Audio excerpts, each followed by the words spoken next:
फ़स्अलू अहलज़्ज़िक्रि इन कुन्तुम ला तअलमून। अस्सलामु अलैकुम वरहमतुल्लाहि वबरकातुहू। मैं हूं आपका मेज़बान हाफ़िज़ मोहम्मद दानिश। मोहतरम सामिईन नाज़रीन, आपने जो सवाल हमारे कमेंट बॉक्स में भेजे हैं उनके जवाब देने के लिए हमारे साथ मौजूद हैं मुफ्ती अहमद बिन मोहम्मद रशद ख़ान साहब। जी मुफ्ती साहब, मआज़ बिन मोहम्मद रशद सवाल करते हैं, कौन सी नींद और किस हालत में सोने से वज़ू टूट जाता है? बिस्मिल्लाहिर्रहमानिर्रहीम, अल्हम्दुलिल्लाहि वहदह वस्सलातु वस्सलामु अला मन ला नबिय्य बअदह, अम्मा बाद। पेशाब पाखाने की तरह नींद और सोने की वजह से भी वज़ू टूट जाता है, लेकिन सोने की कुछ सूरतें तो ऐसी हैं जिनमें वज़ू टूट जाता है और कुछ सूरतें ऐसी हैं जिनमें वज़ू नहीं टूटता है। मिसाल के तौर पर आदमी का इस तरह लेटकर सोना कि वो चित हो या पट हो या करवट पर हो या तकिया के सहारे पर हो, या ये कि आदमी इस तरह सो जाए कि इंसान की पीठ और सुरीन ज़मीन से अलग हो जाए, या एक सुरीन के बल सो जाए, तो इन तमाम तर सूरतों में सोने की वजह से आदमी का वज़ू टूट जाएगा। कुछ सूरतें ऐसी हैं जिनसे वज़ू नहीं टूटता है। मसलन आदमी बग़ैर सहारे के सोए, चाहे वो खड़े होकर सोए या ये कि बैठ कर सोए। सहारे का मतलब ये है कि अगर उस सहारे को हटा लिया जाए तो आदमी गिर जाए। कोई आदमी तकिए के बल सो रहा था, उस तकिए को हटा लिया गया और गिर जाए तो उस आदमी की वज़ू टूट जाएगी। दीवार के सहारे सो रहा था, दीवार ना होती या दीवार हटा ली जाती तो गिर जाता, वज़ू टूट जाएगा। किसी आदमी के सहारे सो रहा था, वो आदमी अपनी जगह से हट जाए तो ये सोने वाला गिर जाए तो इसकी वज़ू टूट जाएगी। ये मतलब है सहारे का। मिसाल के तौर पर कोई आदमी जिस तरह नमाज पढ़ते हैं उनमें जो मसनून तरीक़ा है, मसनून तरीक़े में रहते हुए सो जाए नमाज की हालत में तो उससे वज़ू नहीं टूटता। सजदे की हालत में कोई आदमी सो जाए और वो मसनून तरीक़े के मुताबिक सजदा कर रहा था तो उससे वज़ू नहीं टूटेगा। कायदे में बैठा बैठा सो जाए तो इससे भी वज़ू नहीं टूटेगा। या इसी तरह आदमी सुरीन के साथ ज़मीन पर बैठा हुआ था, दोनों पाँव फैलाकर, और अपनी गर्दन को दोनों घुटनों के बीच में डाल रखा था और अपने दोनों हाथों से अपनी पिंडलियों को पकड़ रखा था, इस तरह सो जाए तब भी वज़ू नहीं टूटेगा। मालूम यह हुआ कि कुछ सूरतों में वज़ू टूट जाता है और कुछ सूरतों में वज़ू नहीं टूटता है। मोहम्मद असद का सवाल है, नमाज की हालत में अगर कुत्ते का बच्चा पाँव चाट ले तो क्या हुक्म है? जी हाँ, अगर कुत्ते का बदन वो गीला था, पानी से भीगा हुआ था या कीचड़ से भीगा हुआ था, इस हालत में कुत्ते का जिस्म बदन से लग गया, कपड़ों से लग गया, तो फिर कपड़े और बदन नापाक हो जाएगा, जिसकी वजह से नमाज भी फासिद हो जाएगी। इसी तरह कुत्ते ने अपना लुआब थूक लगा दिया तो कुत्ते का थूक भी चूँकि नापाक होता है इसलिए तब भी नमाज हमारी फासिद हो जाएगी। लेकिन अगर कुत्ते का बदन या मुंह लग गया लेकिन उसका थूक नहीं लगा, या ये कि उसके जिस्म पर नापाकी और उसका जिस्म गीला नहीं था, तब नमाज दुरुस्त हो जाएगी। एक साहब का सवाल है, चाश्त का असल वक्त क्या है और कितनी रकात हैं? हाँ, अहादीस में चाश्त के नमाज की फ़जीलत वारिद हुई है। हुज़ूर अकरम सल्लल्लाहु अलैहि वसल्लम का इरशाद है, मुस्लिम की रिवायत है, हज़रत अबू ज़र रज़ी अल्लाह ताला अन्हु फरमाते हैं कि हुज़ूर सल्लल्लाहु अलैहि वसल्लम ने इरशाद फरमाया कि तुम में से हर शख्स के लिए अपने जिस्म के हर जोड़ का सदका अदा करना ज़रूरी है। फिर आपने फरमाया कि अगर कोई आदमी सुबहान अल्लाह कहता है तो ये भी सदका है, कोई आदमी ला इलाहा इल्लल्लाह कहता है ये भी सदका है, कोई आदमी अल्लाहु अकबर कहता है ये भी सदका है, कोई आदमी किसी को भलाई का हुक्म देता है, बुराई से रोकता है, ये भी सदका है, रास्ते में से कोई तकलीफ़ देह चीज़ हटा देता है तो ये भी सदका है। और फिर हुजूर ने फरमाया कि अगर कोई आदमी चाश्त के वक्त में 2 रकात चाश्त की नमाज पढ़ लेता है तो ये गोया पूरे जिस्म के जोड़ों की तरफ से सदका हो जाएगा। और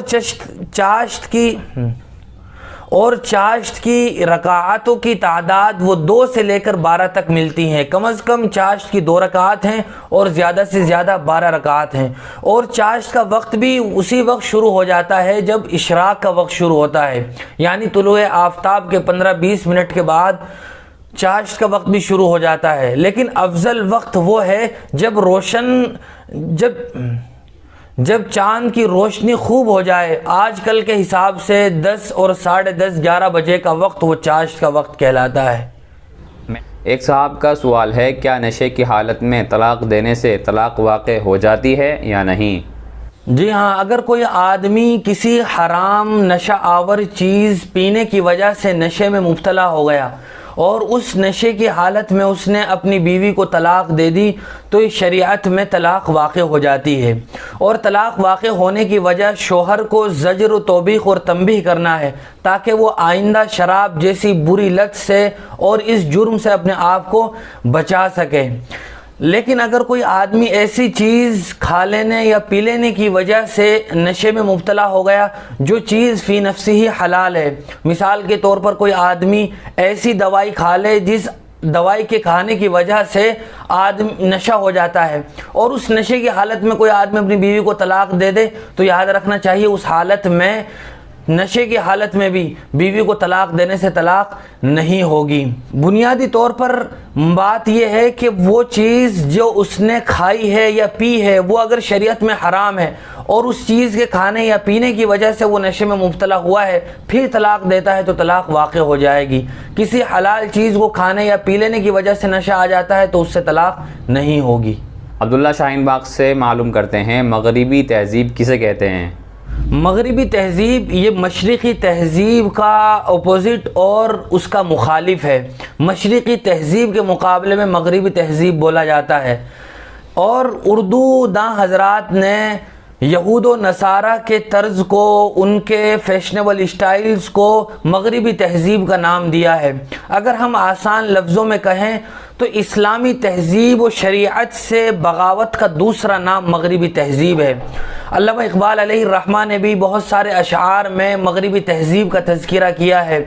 मिसाल के तौर पर, मशरिक़ से हो बेज़ार न मगरिब से हज़र कर। तो मगरिबी तहज़ीब वो है जो शरीयत इस्लामिया के ख़िलाफ़ तौर व तरीक़ और आजकल फैशनेबल तरीक़े ईजाद होते चले जा रहे हैं, वो मगरिबी तहज़ीब कहलाते हैं। एक साहब का सवाल है, गरम खाने पर फूंक मारकर खाना कैसा है? जी हाँ, बाज़ लोगों की आदत होती है कि वो अगर गरम गरम खाना मौजूद हो तो उस पर फूंक मार मार के उसे ठंडा करके खाने की कोशिश करते हैं। याद रखना चाहिए कि हुज़ूर अकरम सल्लल्लाहु अलैहि वसल्लम का भी हुक्म है कि गरम खाना ना खाया जाए बल्कि उसे ठंडा करके खाया जाए। दूसरा, अगर फूंक मार मार कर खाते या पीते हैं तो इससे बेसब्री का भी मुज़ाहरा होता है। लिहाजा जब खाना ठंडा हो जाए सब्र के साथ, सहूलत के साथ खाना चाहिए। नाइम साहब कलकत्ता से मालूम करते हैं, फ़ैशन के तौर पर लंबे नाखून रखना कैसा है? आजकल फ़ैशन के तौर पर बड़े बड़े और लंबे नाखून रखने का रिवाज बढ़ता चला जा रहा है। हालांकि शरीयत इस्लामिया ने नाखून काटने को उमूर फ़ितरत में शामिल किया है, यानी नाखून काटना ये इंसानी फ़ितरत है। इसीलिए शरीयत में एक हफ़्ते में नाखून काटना ये मुस्तहब है, 15 दिन के बाद काटना ये जायज़ है, और 40 दिन तक भी अगर कोई आदमी न काटे और ऐसे ही अपने नाखूनों को छोड़े रखे तो याद रखना चाहिए कि ये मकरूह है। लिहाजा जैसे ही नाखून बड़े हों उनको फ़ौरन काट लेना चाहिए। मोहतरम सामीन नाज़रीन, गुज़िश्ता रोज़ जो सवाल आपसे पूछा गया था कि आप सल्लल्लाहु अलैहि वसल्लम के वालिद माजिद का इंतकाल कहाँ हुआ, जिन्होंने सही जवाब दिए हैं उनके नाम आपके सामने पेश हैं।